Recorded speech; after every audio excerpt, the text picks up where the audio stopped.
السلام عليكم. أعوذ بالله من الشيطان الرجيم. بسم الله الرحمن الرحيم.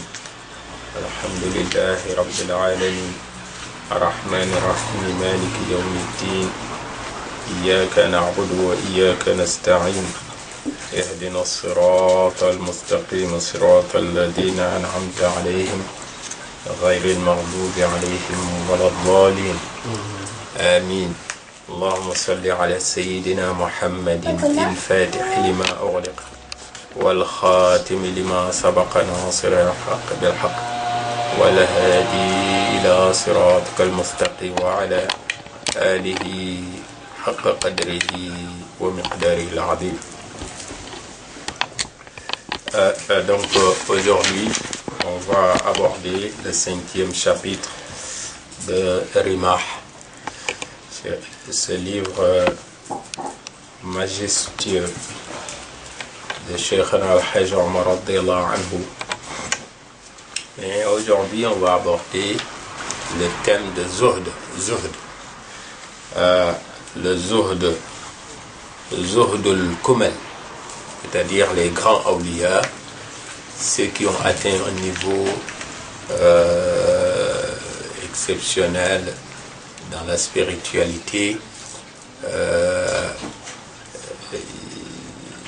leur attitude à se détacher de ce bas monde, à se détacher de tout ce qui caractérise le penchant de l'individu ordinaire vers les choses de ce bas monde. Alors, est-ce que Cheikh Al-Hajj Omar radiyallahu anhu est en train d'aborder ici un sujet très important? Certes, le titre c'est Zuhd al-Kumal, c'est-à-dire le zuhd, le détachement des grands awliya, mais ça concerne également tout un chacun, que ce soit un wali qui n'a pas encore atteint le niveau de ces grands,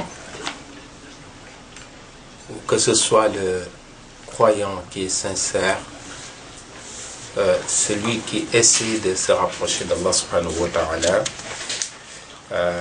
de jour en jour. Alors, pourquoi? Parce que Rasul sallallahu alayhi wa sallam, il a dit en hadith, il dit que ad-dunya mal'ounatun mal'ounun ma fiha. Le monde, ce bas monde, dunya, est maudit. Dunya est maudit par Allah subhanahu wa ta'ala. Et tout ce qui se trouve mal'ounun ma fiha, et tout ce qui se trouve dans ce bas monde est maudit aussi par Allah subhanahu wa ta'ala. Et Rasul sallallahu alayhi wa sallam, il dit aussi que si ce bas monde avait la valeur de l'aile d'un moustique devant Allah subhanahu wa ta'ala, alors il dit que aucun non-croyant ne pourrait profiter, ne serait-ce que une gorgée d'eau de ce bas monde.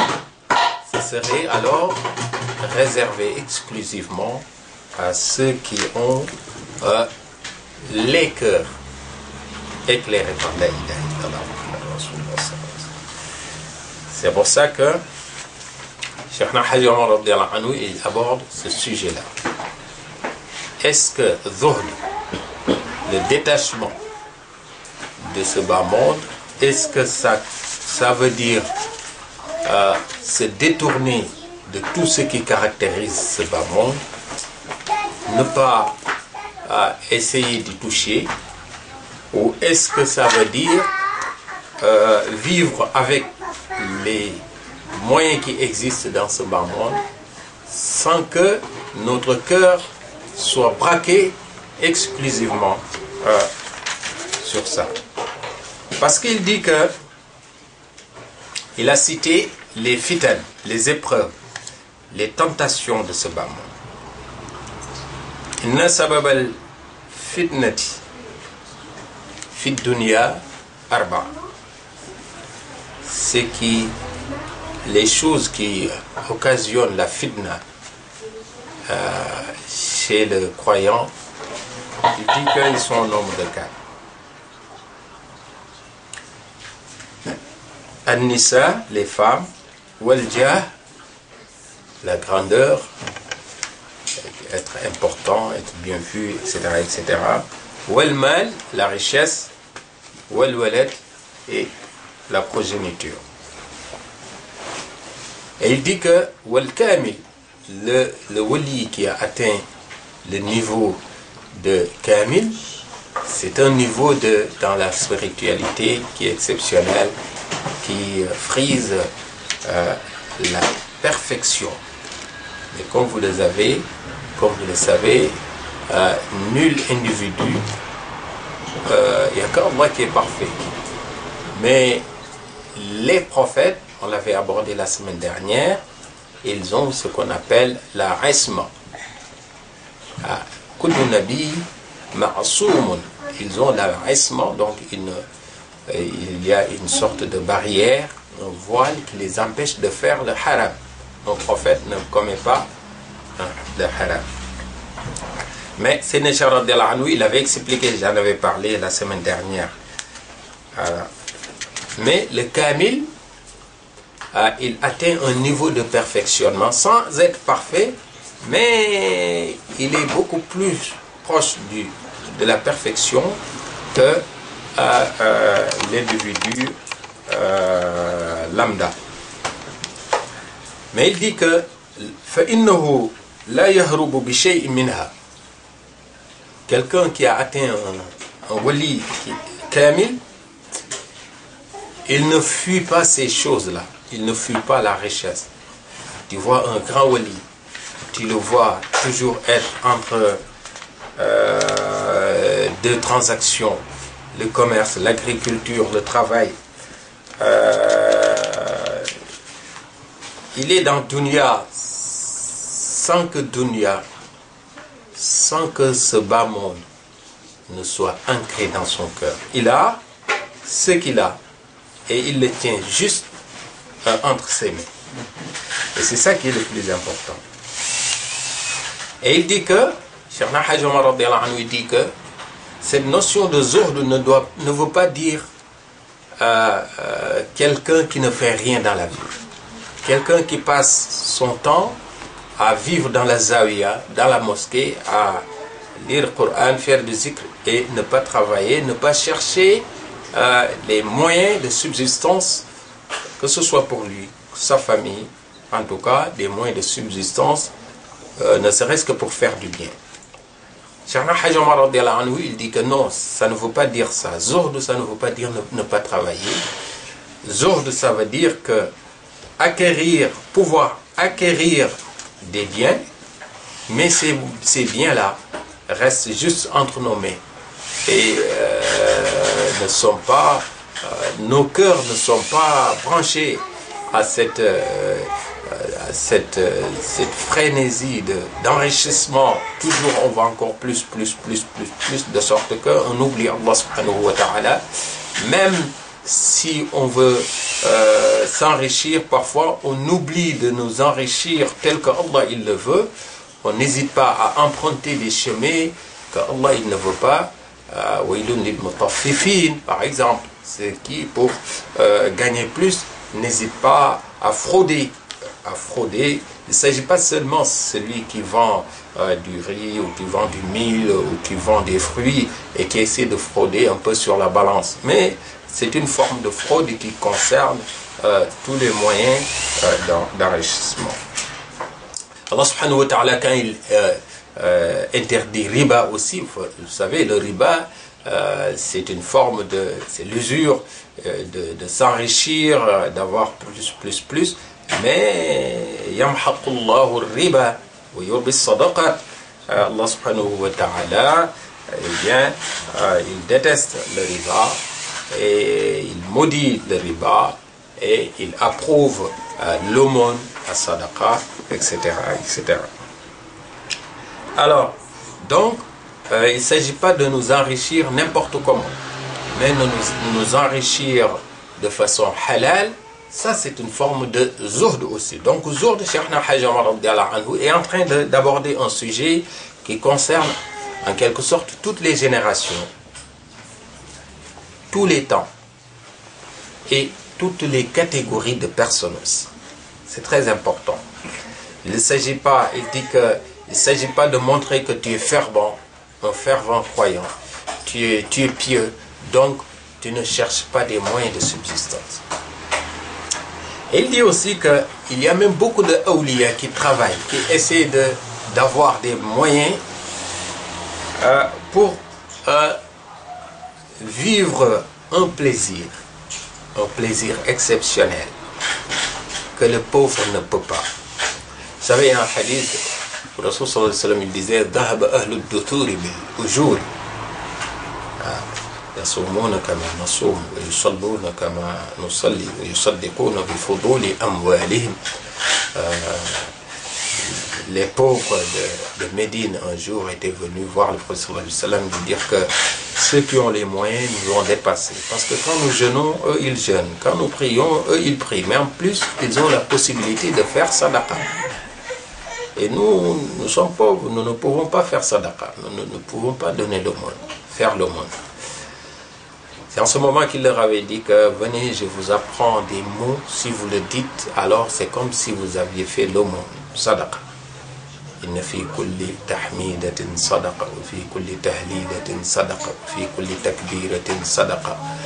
Il a enseigné que quand tu dis La ilaha illallah c'est une sadaqa, tu dis Subhanallah c'est une sadaqa, وفي كل تسبيحة صدقة. Quand tu dis Alhamdulillah c'est sadaqa. Quand tu dis Allahu Akbar c'est une sadaqa. والأمر بالمعروف صدقة. Quand tu donnes le bon conseil, c'est une sadaqa. والنهي عن المنكر, quand tu interdis le mal, c'est une sadaqa. والكلمة الطيب صدقة. Quand tu prononces une bonne parole, c'est une sadaqa. Et il avait même cité le cas de celui qui vit des moments intimes avec sa femme, c'est une sadaqa. Que ce soit la femme aussi avec son mari, c'est une sadaqa, c'est une aumône. Donc pour vous dire que quand tu fais quelque chose qui est halal, c'est toujours un moyen se rapprocher d'Allah subhanahu wa ta'ala parce que tu as évité de le faire dans le cadre du haram et c'est ça qui compte. Voilà. Donc ce chapitre, c'est un chapitre qui nous permet de mieux avancer dans notre spiritualité sans négliger l'aspect matériel de la vie. Mais surtout, ne pas tomber dans le piège de la matérialité qui caractérise cette vie. لا تغرنكم الحياة الدنيا ولا يغرنكم بالله الغرور. Ce bas monde, il trompe tout le monde. Dunya trompe tout le monde. Il y en a des milliers, des millions, des centaines de millions qui sont tombés dans le piège de Dunya. Alors, Cheikh Hadji Omar te dit que c'est pas interdit de, masha'Allah, de profiter, d'utiliser Dunya, mais ne pas l'avoir dans le cœur, mais juste entre les mains. C'est très important. Et il dit que il y a beaucoup de awliya qui pensent à ce verset. وَأَقْرِضُ اللَّهَ قَرْضًا حَسَنًا. وَأَقْرِضُ اللَّهَ قَرْضًا حَسَنًا. C'est-à-dire, tu fais crédit à Allah subhanahu wa ta'ala. Tout le monde sait qu'Allah il n'est pas dans le besoin. Allah il n'a pas besoin. Allah il n'est pas dépendant. C'est nous qui avons besoin d'Allah et c'est nous qui dépendons d'Allah. Iyaka na'budu wa iyaka nasta'in. Allah subhanahu wa ta'ala il n'a besoin de personne. Mais quand il dit, alors prêtez à Allah subhanahu wa ta'ala. Prêtez à Allah subhanahu wa ta'ala. Ça veut dire que tu fais un beau geste à l'endroit d'un pauvre ou de quelqu'un qui est dans le besoin, du nécessité. Quand tu le fais, c'est une hasana, masha'Allah, une récompense qu'Allah t'accorde. C'est comme si tu avais prêté à Allah subhanahu wa ta'ala. quand tu investis dans une mosquée, quand tu investis pour des orphelins, pour l'éducation des enfants, quand tu investis pour que, masha'Allah, la parole d'Allah subhanahu wa ta'ala soit plus élevée, que des gens qui sont égarés puissent retrouver Sirat al-Mustaqim, etc., etc., tu es en train de prêter à Allah subhanahu wa ta'ala. Cet investissement, c'est comme si c'était un prêt, un crédit. Mais donc les grands awliya, ils disent que si tu n'as pas les moyens, tu ne peux pas profiter de ce plaisir, le plaisir de prêter à Allah subhanahu wa ta'ala. Certes, celui qui ne peut pas, il ne peut pas. Si tu ne peux pas, tu ne peux pas. Mais si tu peux, alors ils disent que, les awliya, ils disent qu'il y a un plaisir qui se trouve dans ce verset. Celui qui vit ce verset, c'est-à-dire qui prend de l'argent, peut-être parfois même il a besoin de cet argent, il donne à quelqu'un qui est dans le besoin, il l'aide. Et l'aider, il y a plusieurs façons d'aide. Alors en ce moment-là, tu es en train de prêter à Allah subhanahu wa ta'ala. Mais si tu n'as pas les moyens, tu ne peux pas prêter à Allah subhanahu wa ta'ala, tu ne peux pas profiter de ce plaisir-là, le plaisir d'avoir prêté à Allah. Mais Allah subhanahu wa ta'ala, il n'est pas dans le besoin, il n'a besoin de personne. Il ne dépend de personne, mais tu le fais pour toi. Et Allah subhanahu wa ta'ala apprécie tellement ce geste, eh bien qu'il qualifie ce geste comme si c'était un crédit que tu faisais. Ah donc, c'est une appellation. Mais en réalité, lui, il n'a pas besoin de ce que nous faisons. Il n'a pas besoin de ce que nous devons faire, qu'on le fasse ou pas.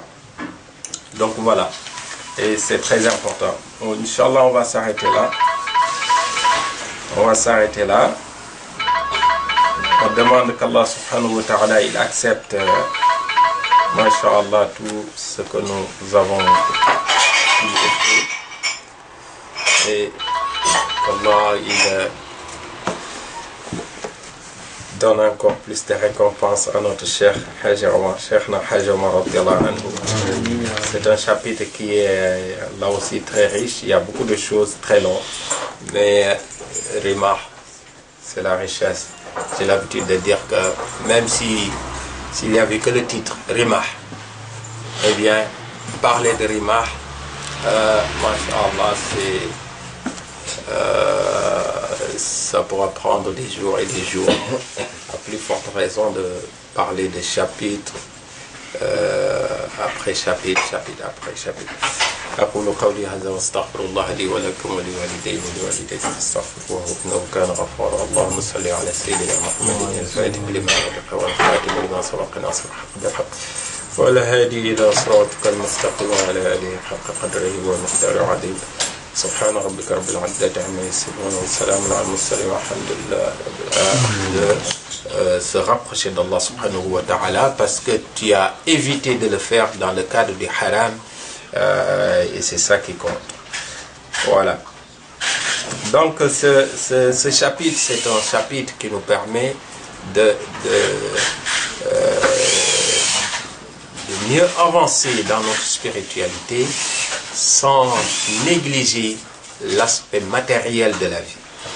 Mais surtout, ne pas tomber dans le piège de la matérialité qui caractérise cette vie. لا تغرنكم الحياة الدنيا ولا يغرنكم بالله الغرور. Ce bas monde, il trompe tout le monde. Dunya trompe tout le monde. Il y en a des milliers, des millions, des centaines de millions qui sont tombés dans le piège de Dunya. Alors, Cheikh Hajj Omar radiyallahu anhu te dit que c'est pas interdit de, masha'Allah, de profiter, d'utiliser Dunya, mais ne pas l'avoir dans le cœur, mais juste entre les mains. C'est très important. Et il dit que il y a beaucoup de awliya qui pensent à ce verset. وَأَقْرِضُ اللَّهَ قَرْضًا حَسَنًا. وَأَقْرِضُ اللَّهَ قَرْضًا حَسَنًا. C'est-à-dire, tu fais crédit à Allah subhanahu wa ta'ala. Tout le monde sait qu'Allah il n'est pas dans le besoin. Allah il n'a pas besoin. Allah il n'est pas dépendant. C'est nous qui avons besoin d'Allah et c'est nous qui dépendons d'Allah. Iyyaka na'budu wa iyyaka nasta'in. Allah subhanahu wa ta'ala il n'a besoin de personne. Mais quand il dit, alors, prêtez à Allah subhanahu wa ta'ala. Prêtez à Allah subhanahu wa ta'ala. Ça veut dire que tu fais un beau geste à l'endroit d'un pauvre ou de quelqu'un qui est dans le besoin, une nécessité. Quand tu le fais, c'est une hasana, masha'Allah, une récompense qu'Allah t'accorde. C'est comme si tu avais à prêter à Allah subhanahu wa ta'ala. Quand tu investis dans une mosquée, quand tu investis pour des orphelins, pour l'éducation des enfants, quand tu investis pour que, masha'Allah, la parole d'Allah subhanahu wa ta'ala soit plus élevée, que des gens qui sont égarés puissent retrouver Sirat al-Mustaqim, etc., etc., tu es en train de prêter à Allah subhanahu wa ta'ala. Cet investissement, c'est comme si c'était un prêt, un crédit. Mais donc les grands awliya, ils disent que si tu n'as pas les moyens, tu ne peux pas profiter de ce plaisir, le plaisir de prêter à Allah subhanahu wa ta'ala. Certes, celui qui ne peut pas, il ne peut pas. La yukallifu Allahu nafsan illa wus'aha. Si tu ne peux pas, tu ne peux pas. Mais si tu peux, waqridullaha qardan hasana. Alors ils disent que, les awliya, ils disent qu'il y a un plaisir qui se trouve dans ce verset. Celui qui vit ce verset, c'est-à-dire qui prend de l'argent, peut-être parfois même il a besoin de cet argent, il donne à quelqu'un qui est dans le besoin, il l'aide. Et l'aider, il y a plusieurs façons d'aide. Alors en ce moment-là, tu es en train de prêter à Allah subhanahu wa ta'ala. Mais si tu n'as pas les moyens, tu ne peux pas prêter à Allah subhanahu wa ta'ala, tu ne peux pas profiter de ce plaisir-là, le plaisir d'avoir prêté à Allah. Mais Allah subhanahu wa ta'ala, il n'est pas dans le besoin, il n'a besoin de personne. Il ne dépend de personne, mais tu le fais pour toi. Et Allah subhanahu wa ta'ala apprécie tellement ce geste, eh bien qu'il qualifie ce geste comme si c'était un crédit que tu faisais. Ah donc, c'est une appellation. Mais en réalité, lui, il n'a pas besoin de ce que nous faisons. Il n'a pas besoin de ce que nous devons faire, qu'on le fasse ou pas. Donc voilà. Et c'est très important. Inch'Allah, on va s'arrêter là. On va s'arrêter là. On demande qu'Allah subhanahu wa ta'ala, il accepte, masha'Allah, tout ce que nous avons fait. Et qu'Allah, il donne encore plus de récompenses à notre cher Hajj Omar, Cheikhna Hajj Omar radiyallahu anhu. C'est un chapitre qui est là aussi très riche. Il y a beaucoup de choses très longues. Mais Rimah, c'est la richesse. J'ai l'habitude de dire que même s'il n'y avait que le titre, Rimah, eh bien, parler de Rimah, masha'Allah,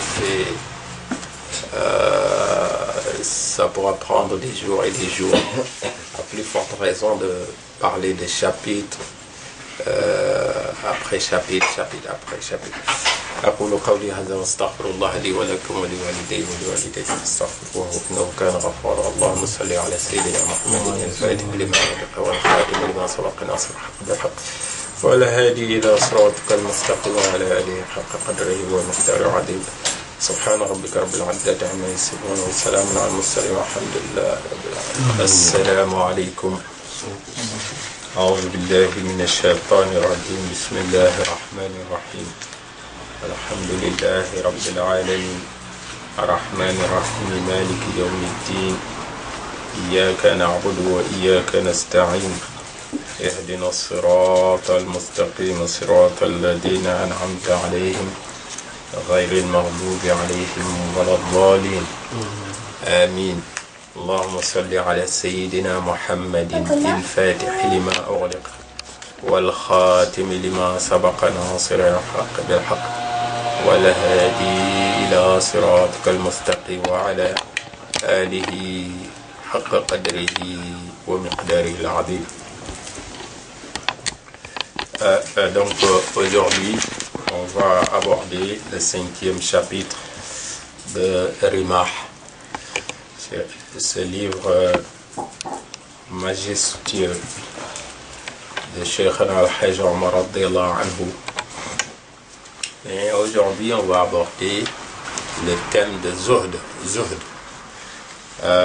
Le Zuhd al-Kumal, c'est-à-dire les grands awliya, ceux qui ont atteint un niveau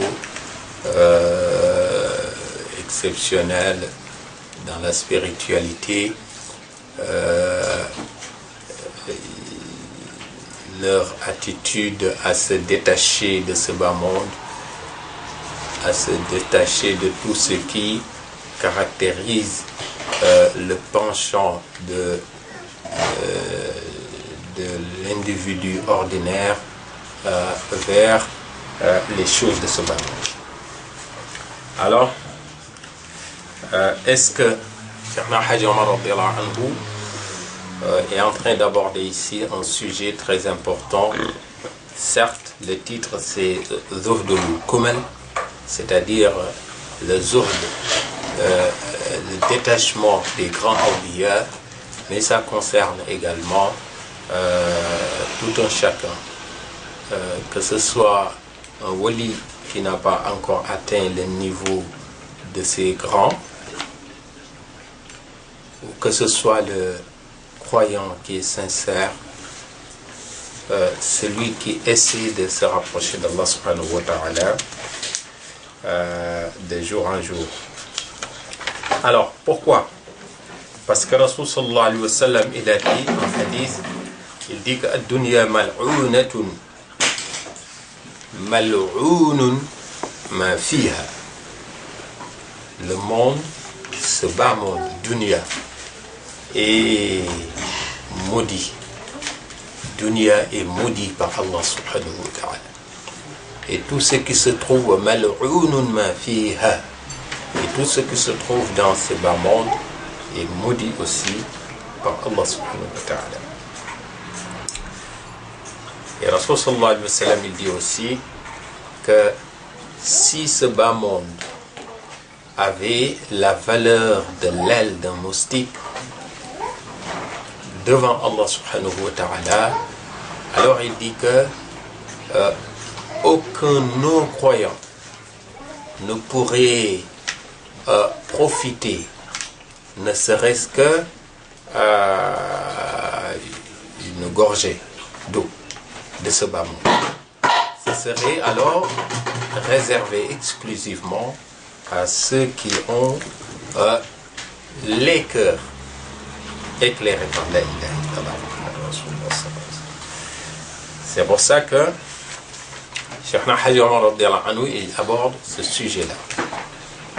Est-ce que Zuhd, le détachement de ce bas monde, est-ce que ça veut dire se détourner de tout ce qui caractérise ce bas monde, ne pas essayer d'y toucher, ou est-ce que ça veut dire vivre avec les moyens qui existent dans ce bas monde sans que notre cœur soit braqué exclusivement sur ça?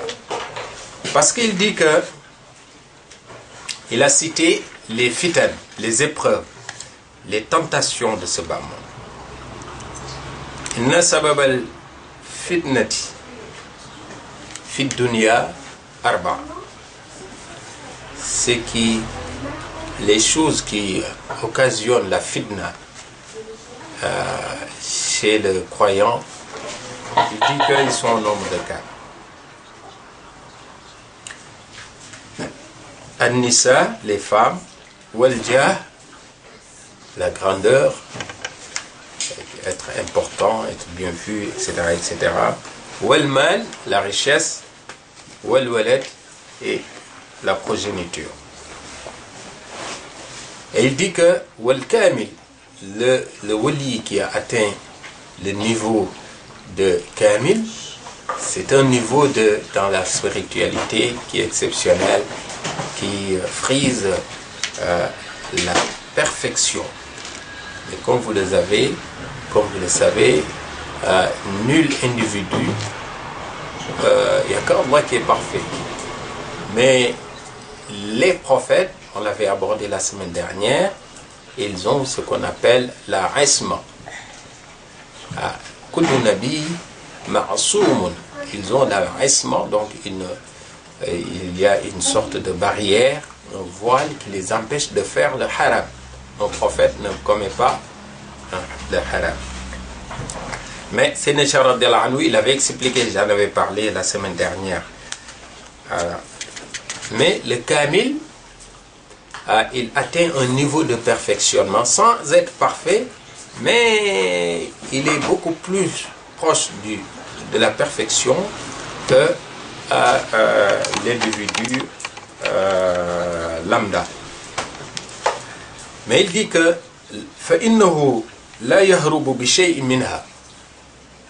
Quelqu'un qui a atteint un wali kamil, il ne fuit pas ces choses-là. Il ne fuit pas la richesse.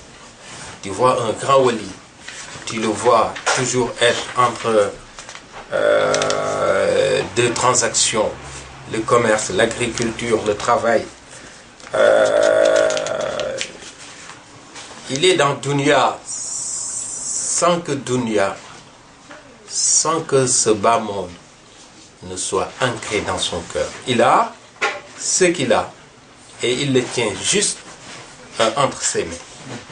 Et c'est ça qui est le plus important. Et il dit que, Cheikh Hadj Omar radhiyallahu anhu dit que cette notion de zuhd ne veut pas dire quelqu'un qui ne fait rien dans la vie. Quelqu'un qui passe son temps à vivre dans la zawiya, dans la mosquée, à lire le Coran, faire du zikr et ne pas travailler, ne pas chercher les moyens de subsistance, que ce soit pour lui, sa famille, en tout cas des moyens de subsistance, ne serait-ce que pour faire du bien. Cheikh Hadj Omar radhiyallahu anhu, il dit que non, ça ne veut pas dire ça. Zuhd, ça ne veut pas dire ne pas travailler. Zuhd, ça veut dire que pouvoir acquérir des biens, mais ces biens-là restent juste entre nos mains et ne sont pas, nos cœurs ne sont pas branchés à cette frénésie d'enrichissement. Toujours on va encore plus, de sorte qu'on oublie Allah subhanahu wa ta'ala. Même si on veut s'enrichir, parfois on oublie de nous enrichir tel que Allah il le veut. On n'hésite pas à emprunter des chemins que Allah il ne veut pas.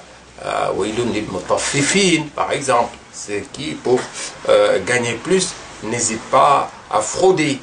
Il ne s'agit pas seulement de celui qui vend du riz ou qui vend du mil ou qui vend des fruits et qui essaie de frauder un peu sur la balance, mais c'est une forme de fraude qui concerne tous les moyens d'enrichissement. Allah subhanahu wa ta'ala, quand il interdit riba aussi, vous savez, le riba, c'est une forme c'est l'usure de s'enrichir, d'avoir plus, mais yamhaqullahu riba wa yurbi sadaqa. Allah subhanahu wa ta'ala, eh bien, il déteste le riba et il maudit le riba et il approuve l'aumône, la sadaqa, etc. Alors, donc, il ne s'agit pas de nous enrichir n'importe comment, mais de nous enrichir de façon halal. Ça, c'est une forme de zuhd aussi. Donc, zuhd, Cheikh Hadj Omar radhiyallahu anhu est en train d'aborder un sujet qui concerne en quelque sorte toutes les générations, tous les temps et toutes les catégories de personnes aussi. C'est très important. Il ne s'agit pas, il dit Il ne s'agit pas de montrer que tu es fervent, un fervent croyant. Tu es pieux, donc tu ne cherches pas des moyens de subsistance. Et il dit aussi qu'il y a même beaucoup de awliya qui travaillent, qui essaient d'avoir des moyens pour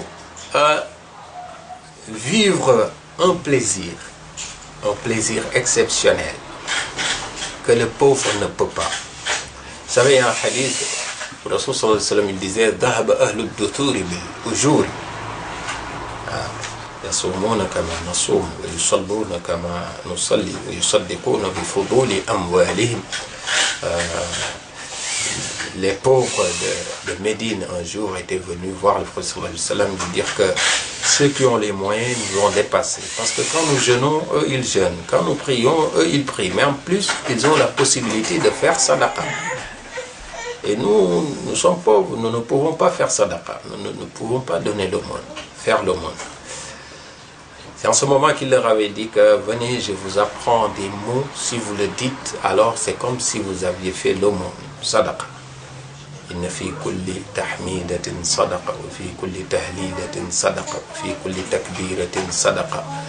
Il a enseigné que quand tu dis La ilaha illallah, c'est une sadaqa. Tu dis Subhanallah, c'est une sadaqa. وفي كل تسبيحة صدقة. Quand tu dis Alhamdulillah, c'est sadaqa. Quand tu dis Allahu Akbar, c'est une sadaqa. والأمر بالمعروف صدقة. Quand tu donnes le bon conseil, c'est une sadaqa. والنهي عن المنكر, quand tu interdis le mal, c'est une sadaqa. والكلمة الطيبة صدقة. Quand tu prononces une bonne parole, c'est une sadaqa. Et il avait même cité le cas de celui qui vit des moments intimes avec sa femme, c'est une sadaqa. Que ce soit la femme aussi avec son mari, c'est une sadaqa, c'est une aumône. Donc pour vous dire que quand tu fais quelque chose qui est halal, c'est toujours au moyen